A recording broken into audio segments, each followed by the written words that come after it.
Free এই কথাটি শুনলেই আমাদের মধ্যে একটা এক্সাইটমেন্ট আসে। Free gifts, free food, buy one get one offer, এসবের প্রতি আমরা প্রত্যেকে আকৃষ্ট হই, আমাদের পকেটে যত টাকাই থাকুক না কেন। ফ্রি শুনলে মনটা খুব খুশি হয়ে ওঠে। বাট আপনি কি কখনো এটা ভেবে দেখেছেন কেউ ফ্রিতে আপনাকে কেন কিছু দেবে? ওয়েল, প্রতিটি ফ্রি জিনিসের পিছনে লুকিয়ে থাকে একটা হিডেন ইন্টেনশন, যেটার কস্ট সেই মুহূর্তে হয়তো আমাদেরকে দিতে হয় না, বাট ফিউচারে তার ডাবল কস্ট দিতে হয়। আর আমি এখানে কস্ট বা মূল্য হিসাবে শুধুমাত্র আপনার পয়সাকে বোঝাচ্ছি না, পয়সার সাথে সাথে মূল্য হিসাবে আপনার এনার্জি, মেন্টাল পিস, ইভেন আপনার জীবন পর্যন্ত যেতে পারে। একটা মাছকে যখন চারা দেওয়া হয় তখন মাছ ফ্রিতে খাবারটাই শুধু দেখতে পায়, কিন্তু এই খাবারের পিছনে জেলের হিডেন ইন্টেনশন সে দেখতে পায় না। তাকে ফ্রিতে খাবার দিয়ে যে তাকে বন্দি করা হবে, তাকে মেরে ফেলা হবে, সেই মুহূর্তে সে সেটা বুঝতে পারে না। আর আমরাও হলাম এই মাছের মতোই, বিভিন্নভাবে ফ্রিতে লোভ দেখিয়ে বিভিন্ন রকমের অ্যাডভান্টেজ আমাদের থেকে নেওয়া হয়। তাই 48 লস অফ পাওয়ারের ল 40 বলে ডেসপাইস দ্য ফ্রি লাঞ্চ, অর্থাৎ ফ্রিতে পাওয়া যে কোনো জিনিসকে পরিত্যাগ করুন। চলুন এই লটি ইনডেপথ আলোচনা করা যাক এবং জানা যাক কিভাবে আপনি মানুষের হিডেন ইন্টেনশন বুঝবেন এবং নিজেকে বাঁচাবেন। দেখুন, যখন আমরা ফ্রিতে কারোর থেকে কিছু নিই, সাইকোলজিক্যালি আমরা তাদের প্রতি ঋণী ফিল করি। মানে আমাদের মাথায় সবসময় এটা ঘোরে যে আমাকে সে ফ্রিতে এটা করে দিল, আমি কিভাবে তাকে হেল্প করব, কিভাবে তাকে খুশি করব। আর এই ট্রিকটি কাজে লাগিয়ে অনেকেই আপনার অজান্তে আপনার অ্যাডভান্টেজ নেয়। ফর এক্সাম্পল, ধরুন আপনি কোনো রেস্টুরেন্টে গেছেন, সেখানে যেতেই আপনাকে প্রথমে ফ্রিতে কোনো কমপ্লিমেন্টারি ড্রিঙ্ক অফার করা হলো।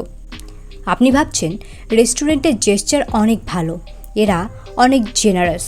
এরপর কি হয়, আপনি এই রেস্টুরেন্টে বেশি দামি ফুড অর্ডার করতে হেসিটেট বোধ করেন না, ইভেন যাওয়ার সময় টিপস দিতেও হেসিটেট করেন না। রেস্টুরেন্ট আসলে আপনার সাথে এখানে সাইকোলজিক্যাল গেম খেললো, আপনি ধরতেও পারলেন না। জিও সিম যখন মার্কেটে নতুন আসে, আপনার মনে আছে কিভাবে ফ্রি ডেটা সমস্ত দেশকে ইউজ করতে দিয়েছিল। আমরা ভাবছিলাম ফ্রিতে পাচ্ছি, বাট এখানে আম্বানি এই লটি খুব ভালোভাবে চালাকির সাথে ইউজ করেছে। জিও প্রথমে ফ্রি লোভ দেখিয়ে কাস্টমার টানে, মার্কেট দখল করে, অন্যান্য কোম্পানিগুলিকে কম্পিটিশন থেকে হটিয়ে দেয়।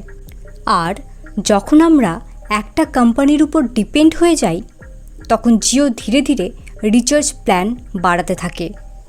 আর এখন আমাদের কাছে অপশান নেই, তাই যত দামি হোক না কেন আমাদেরকে রিচার্জ করতে হবে। So basically free things cost you everything. Even আপনি দেখবেন সুপার মার্কেটে বা অনলাইনে যে সমস্ত product buy one get one হিসেবে আমরা পাই, তার কোয়ালিটিও কম্প্রোমাইজ হয়। মানে কোম্পানি এখানে নিজের লোকসান করে আপনাকে ফ্রিতে কিছু দিচ্ছে না। আইদার প্রোডাক্টটি এক্সপায়ার্ড, অথবা শীঘ্রই এক্সপায়ার্ড হয়ে যাবে, অথবা কোয়ালিটি অত্যন্ত নিম্নমানের। আপনি কিনবেন নাকি কিনবেন না সেটা আপনার একান্ত ব্যক্তিগত ব্যাপার।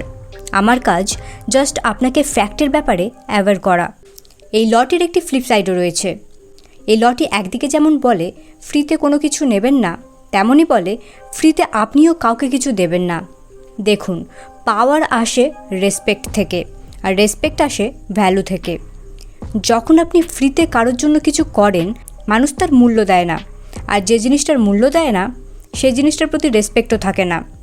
তাই ফ্রি অফ কস্টে না কাউকে কোনো পরামর্শ দেবেন, না নিজের মূল্যবান সময় দেবেন, আর না কোনো এফোর্টস দেবেন, গিফটস দেবেন, বিকজ মানুষ এসবকে মূল্য দেবে না, আপনাকে ছোট হিসেবে দেখবে। আপনি যদি কেবলমাত্র ভালোবাসার খাতিরে আত্মীয়, বন্ধুবান্ধব বা প্রিয়জনদের জন্য সব কিছু দিতে রাজি থাকেন, কোনো কিছু পাওয়ার আশা না করে, তবে আপনি নিজেকে স্বল্প মূল্য করে তুলছেন, নিজের মূল্য নিজের হাতে নষ্ট করছেন।